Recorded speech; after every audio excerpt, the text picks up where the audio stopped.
Hemos visto funciones que nos permiten, por ejemplo, contar los datos en función a una categoría, como lo habíamos visto en el taller.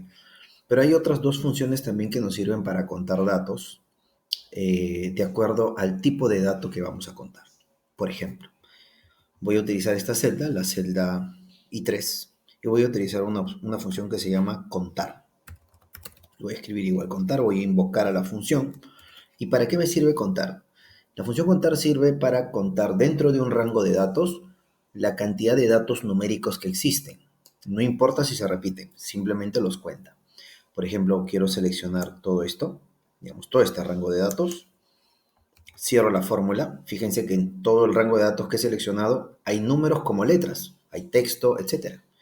Entonces, veamos qué es lo que hace. Me está diciendo que en ese rango que he seleccionado, que es todo esto, hay 75 datos numéricos. O sea, lo que hizo fue en realidad contar solamente los que están aquí, ¿no?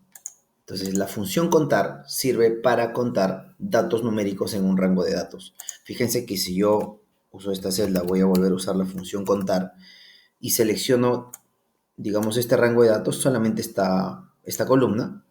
Fíjense lo que va a suceder. Me va a poner cero, porque en ese rango de datos no hay ningún número. Sin embargo, existe otra función para poder contar cualquier tipo de dato, sea número o letra. Esta se llama la función contara. Voy a escribir contara, ¿no? Un poco confuso, pero hay una diferencia. Uno es contar y el otro es contara. Contara simplemente me cuenta todos los valores que hay en un conjunto de datos. No discrimina si se repiten o no, no discrimina si son números o letras. Entonces, invoco a la función, digamos que selecciono todo este rango de datos y lo que va a hacer es decirme cuántos datos hay aquí. Hay 120 datos entre números y letras. Así que aprendamos la diferencia. Contar sirve solamente para seleccionar un rango de datos y me va a contar, ¿no? Valga la redundancia, los datos numéricos. Contara me contará los datos tanto de texto como numéricos.